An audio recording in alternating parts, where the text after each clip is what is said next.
Di ba last video, sabi ko may problema yata yung hose ng nabili namin automatic washing machine. And tinry kong papalitan siya sa mismong demo. Same ano pa din yung binigay niya. Ganun pa din. Maluwag yung dito, naalog-alog. Hindi to kasama ha. Binili ko to, connector to kasi nagamit na ako ngayon ng hose. Ayan, ganito pa yung problema niya. Hindi ko alam kung wala ba siyang kasama talaga or na-misplace lang namin. Pero feeling ko wala talaga kasi syempre kapag bago, di ba? Ingat na ingat tayo sa mga parts. Ayan. Bumili lang ganito yung asawa ko. Silicone siya. Tawag dito gasket. Nilagay siya ng asawa ko sa buhok na dulo. Ayun siya. Ay, ito pala yung sa ano. Wait lang.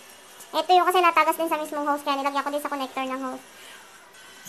Diba ganito lang itsura niya kapag ano, wala yung... Ganito lang itsura niya. Nung bigyan namin siya, walang kahit na anong kasama. Yung kinamama ko na hose ng Samsung, may kasama siyang ganito gasket na natatanggal.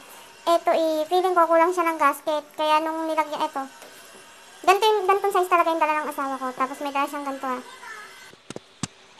Ayan guys, ganito talaga kalaki yung dala ng asawa ko. Yan, ganyan siya. Since maliit lang yung butas nito, maliit lang to kumpara dyan. Masyado itong malaki. Buti na may ganito din. Hindi ko alam saan nakuha ito ng asawa ko. Dyan, finit namin. Which is sakto naman dito nung ginupit ko lang to. Para magkasya. Saan nyo, fit na siya. Ayan o, sakto na siya, diba? And wala na din siyang tagas after ko malagyanan. So, ayun, nakita na namin yung problema. Wala siyang ganito. Hindi ko lang sure kung wala talagang kasama or na-misplace lang namin. Kaya, before kayo bumili, kung halimbawa gantong unit din yung bibili nyo, yung Electrolux, tanungin nyo kung talaga bang wala siyang kasamang ganito. Kasi, ang hirap din. Dalawang linggo kong ginamit yung hose lang nila mama. Syempre, medyo malaking bahay nila mama.